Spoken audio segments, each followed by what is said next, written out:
What's going on, ladies and gentlemen, saints and ain'ts, and welcome to another episode of Beyond the Shoe with Dominique Smith.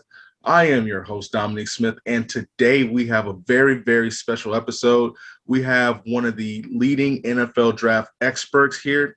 His name is Trevor Sikkema of the Draft Network. If you followed his work on Twitter, you know that he has some fire takes about food, but he's also very accurate with his NFL takes. The dude knows his stuff, and he is joining me today. Trevor, what's going on, brother? I appreciate you stopping by. Yeah, Dominique, I appreciate you having me on the show. You saying Saints and Aints at the beginning, that made me smile a little bit. I've never heard that one before. That's a really good intro. So I gotta give you a hat tip on that one from somebody who I feel like I host a million shows and I'm always looking for funny ways to open it. So I might have to take that one from you. I'll give you full credit for it, obviously, but that was a good one, man. I appreciate you having me on. Actually, I have to give credit where credit is due. Ricky Smiley was the one who he's a comedian out of Alabama. So it's a Southern thing, I guess. But yeah, Okay. I try to greet everyone with the Saints and Nanks gesture. Uh, it lines everything up because either It does.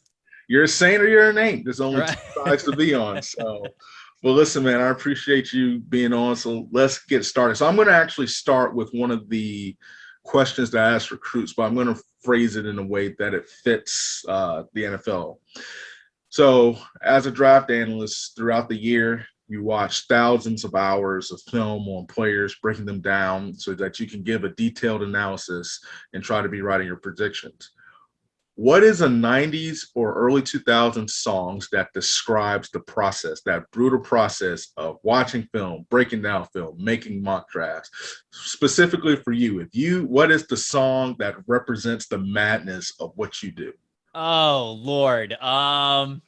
The first one that comes to my mind is Another One Bites the Dust. I know that's not a 90s song, but I mean, like, that's just, it feels like, we do so many players, we do so many scouting reports, we do so many mock drafts, and I don't know, sometimes sometimes I feel like it's just like another one that's another one on the shelf, another one bites the dust. I don't know, man. It's definitely a grind doing this full time. I kind of like came up and I was a beat reporter initially. I covered the Tampa Bay Buccaneers for a couple of years, and I did a lot of draft stuff on the side. I did a lot of that in my free time because I've loved the draft ever since I was a kid. And then I have the opportunity to help start the Draft Network, and then this becomes eventually my full time job. And really, the last 2 years is when this has been like that's it. Like this was just my full time gig, and so we start early, man. You know what? It's funny because people will say, oh yeah, like now it's draft season. I'm getting into my first mock draft in January, and we're over here like we've been doing this since August and September. I'm almost sick of mock drafts at this point, and so it's been a funny kind of a whirlwind to do this 365 and to do as much as I've been blessed to be able to do over the last 2 years. I guess the first one that comes into my head, I'd say Another One Bites the Dust. Hey, yeah. Once you do like one, and then you have to consistently update, and there's so many from the time the last snap of college football is played until the combine. It's just an ever changing kind of rotation of things. So, how did you get started in all this? I know that you graduated from the University of Florida with a degree in journalism, but was this Yes. kind of always the goal? Was this the dream? How did you get started in journalism and with obviously the Draft Network? Yeah, it really wasn't.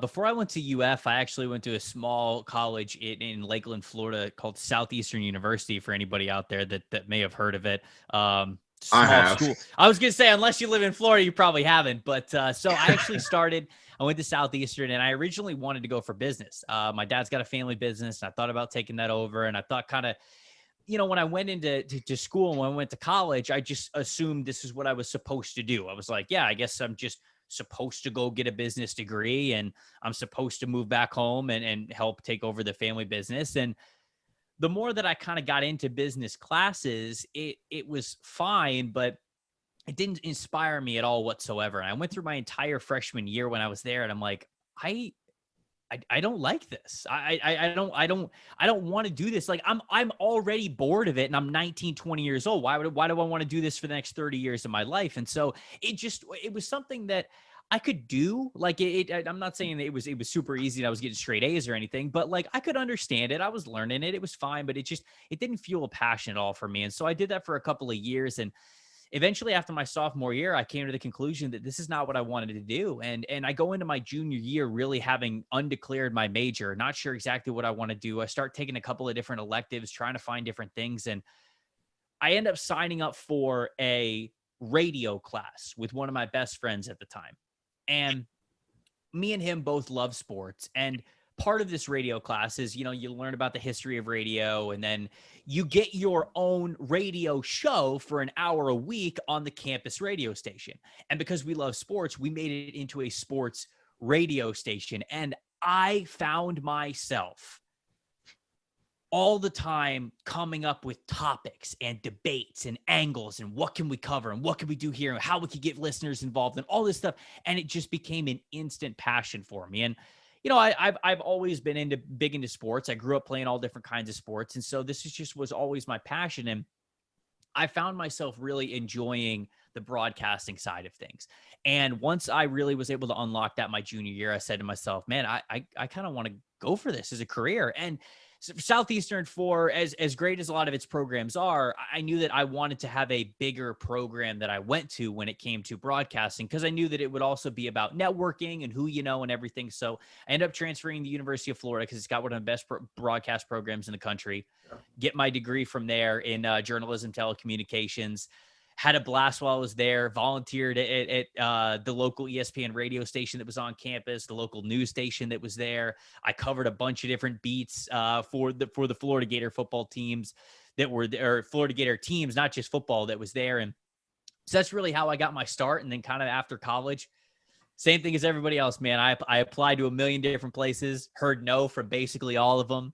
Freelanced my way into getting a full-time job covering the Tampa Bay Buccaneers at PeterReport.com. Did that for 3 or 4 years. And I'll tell you, man, from somebody who grew up just south of Tampa, that was a dream job. And I found myself extremely fortunate, extremely blessed, worked with a lot of great people, was able to learn a lot along the way. And then had the opportunity to go in with a couple of people to start the Draft Network. And here I am now, again, still living a dream, just a different avenue of it. So that's really where it began. Journalism was not always where I thought I would end up. And in fact, it was never really on my mind until I was in it, until I was doing it, until I experienced it and found out that this is something that really inspires me. And I decided to chase it and run after it. And I don't regret it for a second. When you're talking about working for the Draft Network, we just, mentioned it. And let me just say this. There might be some Florida references that the audience doesn't understand. Trevor's from, like you said, south of Tampa. I'm from Orlando. Southeastern is, a small school in Lakeland. I don't want to, people to come at me, but there's not much to do in Lakeland. Nope. And there's not much to do in Lakeland. There's like a flea market, and then the Lakeland Dreadnoughts, you have them down there pretty much. Yep. So. UF, really, there's more to do at UF than there is at Southeastern, but that's neither here nor there. But back to the draft aspect, did you really understand like the nuances of preparing for an NFL draft, doing the mock drafts, evaluating players when you first started? So it's kind of been a slow burn for me because, like I said, I've always been really interested in the draft. And for example, I have a mock draft on my Google Drive, that I wrote in 2011.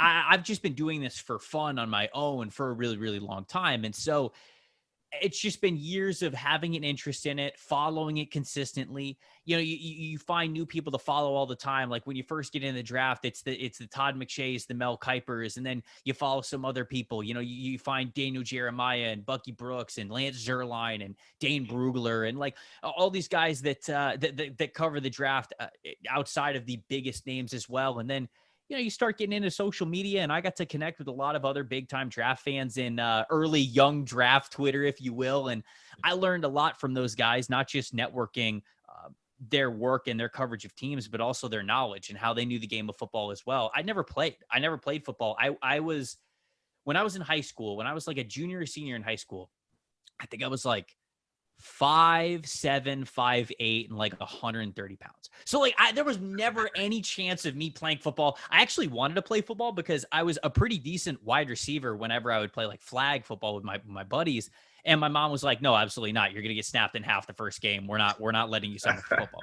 So I never really got to play. And so a lot of my knowledge of the game has had to come from seeking out other people who have experience and who have written on it and can teach it very, very well. And so when you talk about preparing for a draft cycle and what it's like to scout, it's been years and years of me reading a lot of a lot of people's work, studying film a different way, seeing things one year and then seeing things different a year after that. And so it's a constant journey. And I'm of course still on that. There's still plenty that I learn from so many different people each and every week, each and every season. And so it's definitely been kind of a slow burn. And to say, hey, what made you ready for it or prepared for it? You just have to have a passion for it. You have to have a desire to really learn more about the game, always seeking more wisdom on how you approach it, how to look at different positions, how to approach different players, team needs, how things go on the league side of things. Like all of that goes into the equation. And so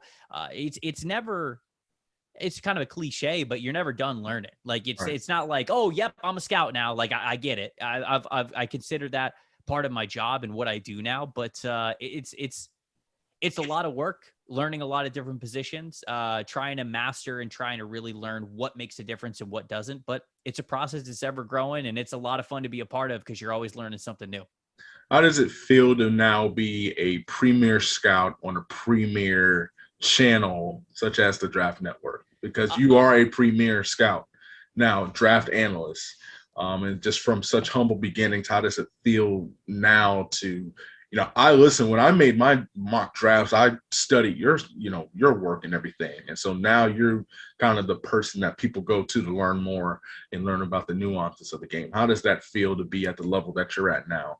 It's humbling, man. It's without a doubt humbling, not just coming from somebody who never played football before, but going back to me in 2010, 2011, when I decided to do this for a career, a decade later, getting to sit here and talk about it with you on a podcast and, hearing you say that you look at my mock drafts when you start to form your own. I mean, that's surreal to me. It's a feeling it's hard to describe. It's something that, continually motivates me anytime that I hear about it, because look, I'm never going to consider myself the smartest scout. Like, do I think that I have some good takes? Yeah, hopefully I'm doing this for a living. I hope I've got some good takes. And throughout the years, I've developed some good sources and I've got a good beat on what a lot of teams in the league are thinking and what their draft outlook is and all that kinds of stuff. And I'm very proud of that. But at the end of the day, it's humbling because to be able to say, I do this for a living, that this is my career. I know that there are so many other people out there who have such a great wealth of knowledge and who I learn from all the time. And all of that, just taking that into account, it's fun. It's a lot of fun hearing you talk about the draft the way that you do, and you saying that you follow my work and the work of the Draft Network. I mean, it's just it's a humbling thing. It brings a smile to my face. And honestly, it just keeps motivating me to want to make sure that the information that I put out there is accurate and it's as good as it can be. And it's sound in its logic and its approach and everything. And when I hear that a lot, motivating, I think, is another word that always comes to mind. So let's stay on the draft. And before I get specific with Ohio State players, I want to ask, what was the biggest surprise for you outside of Tutu Atwell? Drafted as early as he was. What was the biggest surprise from you from this year's draft? I think the biggest surprise, I mean, this is kind of blends into the Ohio State thing, just how all over the place stuff was with Justin Fields, because I really love Justin Fields as a prospect. I know that the media was a lot higher on him than the NFL currently was, and I think that we saw that on draft weekend, but it was just wild to me how Fields was talked about. I thought Fields should have been in consideration for number 2 overall in this draft, and let alone, of course, number 3 as well. And it just seems as though he wasn't. I thought the Falcons probably should have taken a chance on him at number 4. And so we just see him slide so much. And, with him getting all the way down to 11 and Chicago trading up to get him. I mean, I think that was the big surprise of the draft that I think defined the first round. But another pick is, and really what the Cowboys were doing there, first at number 10, then watching both of the star corners go off the board. doing what I think was a little bit of a panic move a little bit and moving back to number 12, still selecting Micah Parsons, who I liked as a prospect. I really loved Micah Parsons. He was a top 10 player for me, but I think that also had a ripple effect on how the rest of the draft was going to go. And I really feel like what the Cowboys did and what the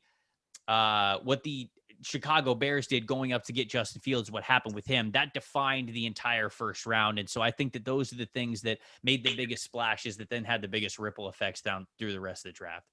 What were some of the things that you liked about Justin Fields? It's hard to pinpoint, just, being in tune with Ohio State, I could say some of the things that were reported were just flat out false. Right.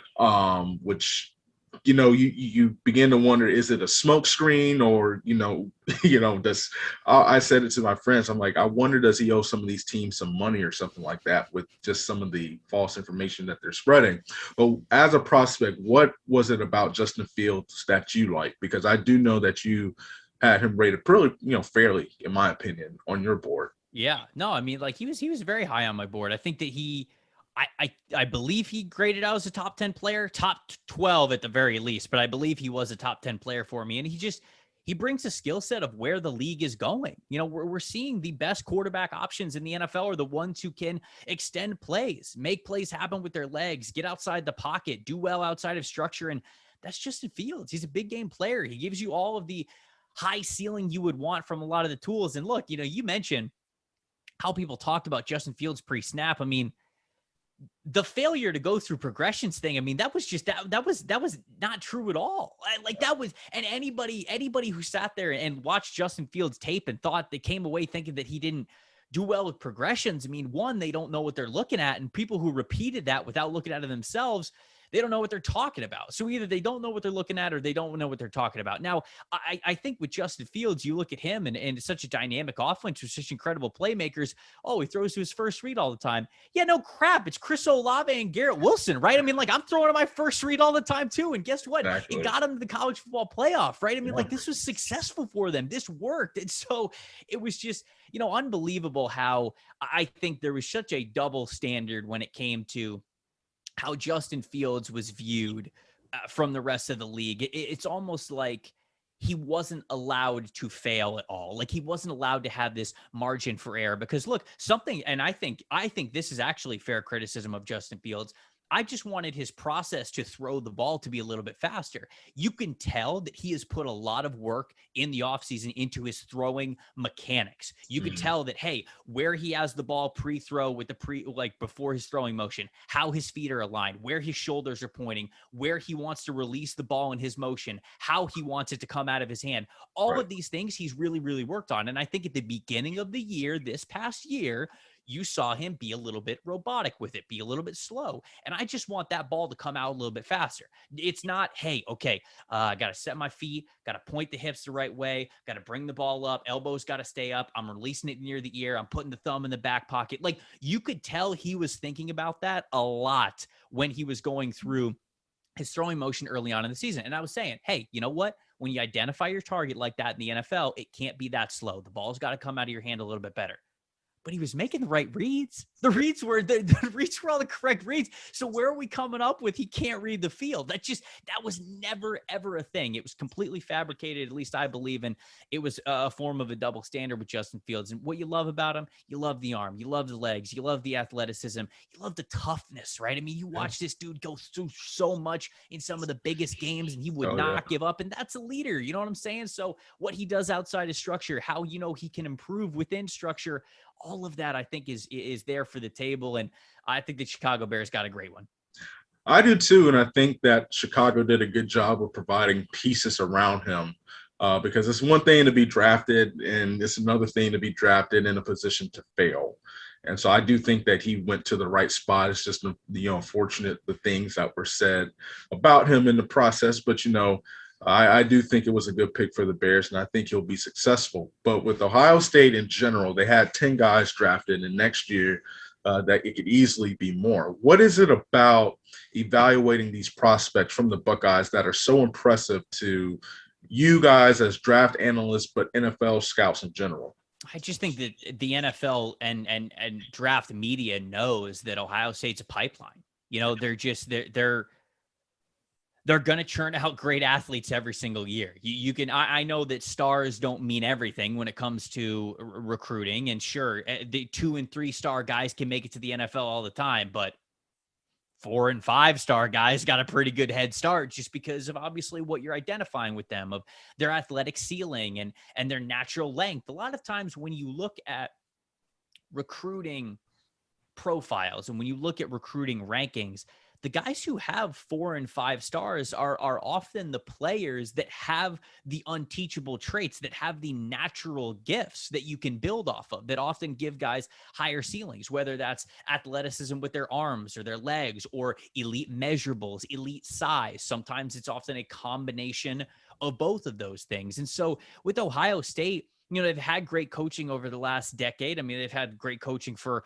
a long, long time now, really longer than that. They're one of the premier college football programs. And no matter what era you're really looking at, I feel like Ohio State's name has always been at the top. And I think that really over the last decade, as college football has gotten wider and faster, I think Ohio State under Urban Meyer did a really good job of prioritizing dynamic athletes at a lot of different positions. And so I feel like Ohio State has always been on the forefront of getting athletes at really important positions. And as we have seen the game go more towards, say, added speed at edge rusher, added speed at linebacker for coverage, different profiles of safety that you can use in big nickel packages, or them coming down towards the box, right?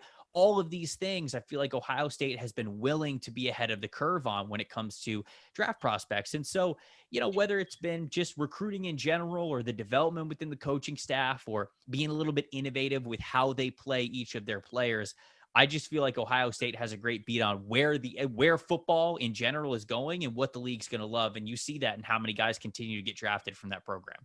So we're going to touch base. We're going to go back to Ohio State in just a second. But like I told you before the show, I did want to talk barbecue with you. Yeah. Okay. So all right. you are a big barbecue aficionado. So my first question is, because I have a couple, what is the premier barbecue plate? So let's break it down. What is the foundational piece of a 5-star barbecue plate? I think, like, it depends where you are in the country a little bit, right? Because like Memphis does ribs really well. Kansas City does ribs really well. Texas, all about brisket. The Carolinas, pulled pork, right? So each region kind of has their own staple meat, but I feel like the highest ceiling of barbecue is brisket. If you can nail brisket really well, that's number one. So I feel like it's got to start with brisket. And then anybody who follows me on Twitter or even on Instagram knows that I live by a movement called 3 sides minimum. And I'm always getting different sides with barbecue plates. And the reason why I do that is because often when you walk into a barbecue place, it's a plate, if you will, is going to come with 1 meat, 2 sides. Like that's very standard. That's what you get when you go to a barbecue place. And because that's the case, everybody always has their go-to sides. Like I love mac and cheese and baked beans, right? I mean, like those are 2 of my like go-to sides that I'm always go. So if I only have 2 options, I'm literally always going to go with mac and cheese and baked beans. Yeah. But what if you walk into a barbecue place and you see behind the counter like, oh man, their collards look really good. Or you're like, that banana pudding it looks amazing. Or they're doing something funky and unique with cornbread or whatever it is. Yeah.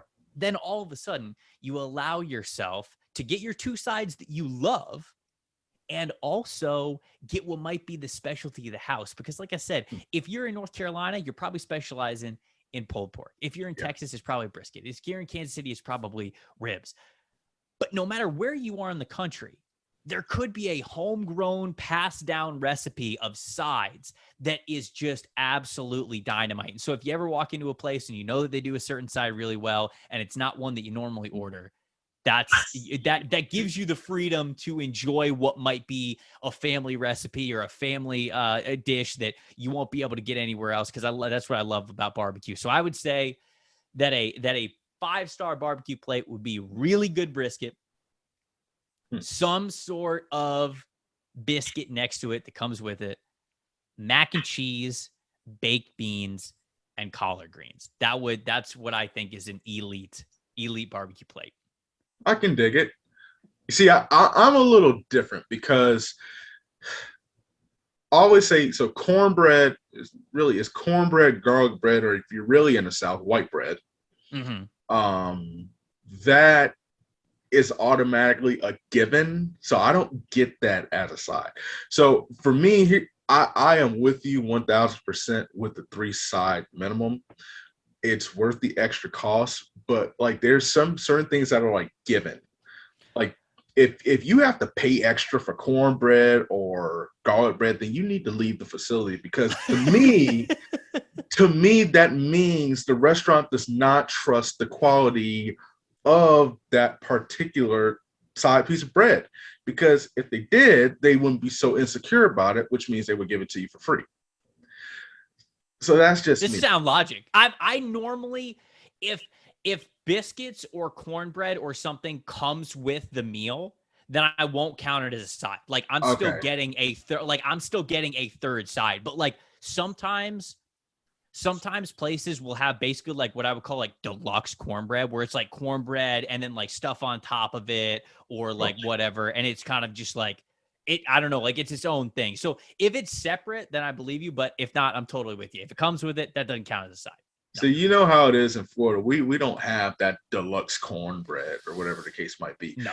See, the best barbecue joint I've been to in Florida is this place in Tampa called Stubbs. I'm not sure if you've heard of it. I have heard of it. I have never been. I've never been to it though.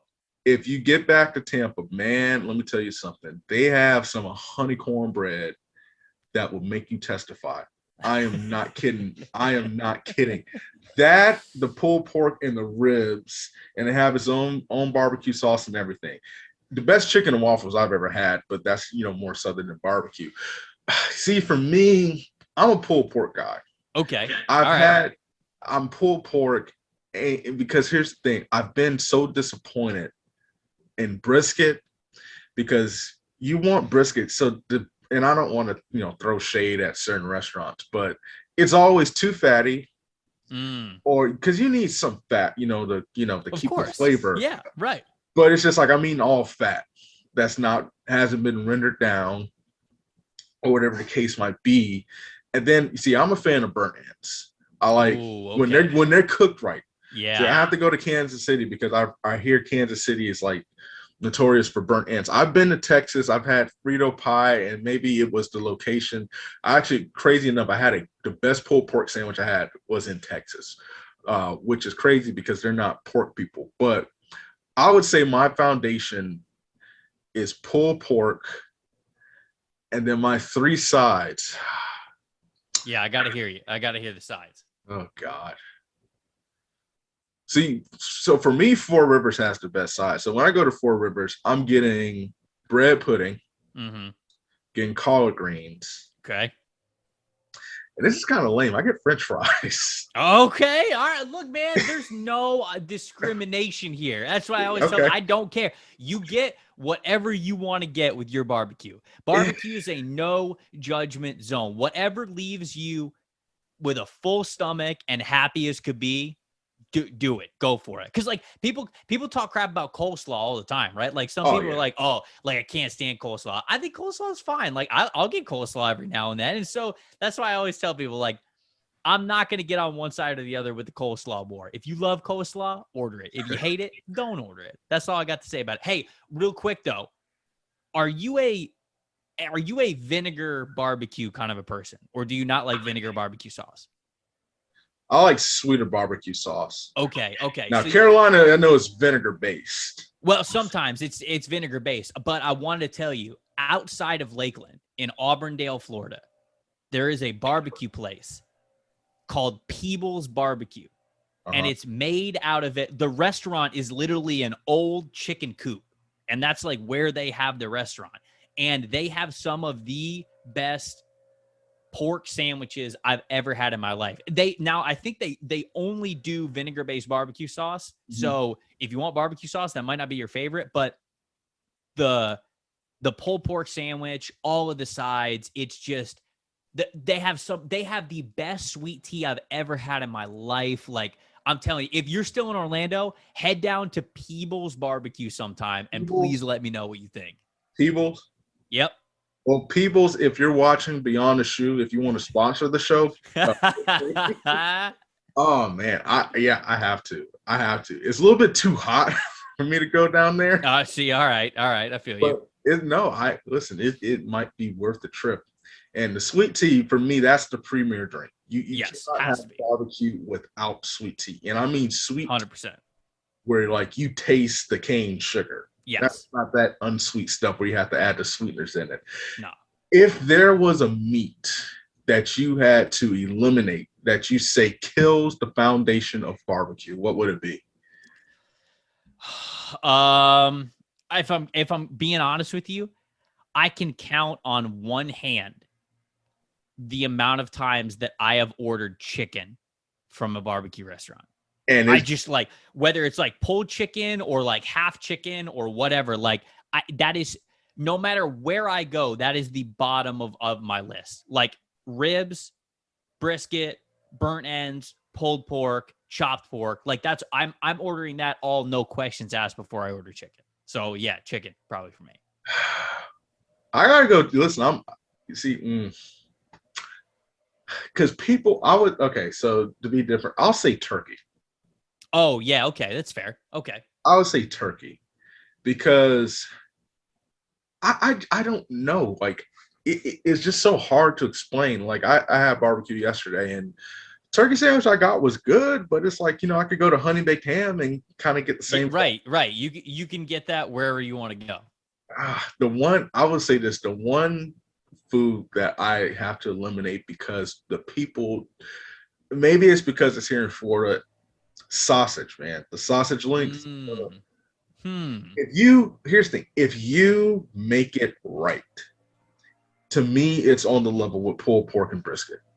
But if you mess that up, then it just ruins the experience. Like it's literally like, honest to gosh, I kid you not, like eating like those bad, sausage links is like watching Ohio State play Purdue a few years ago. Like eating that was more painful than watching that game.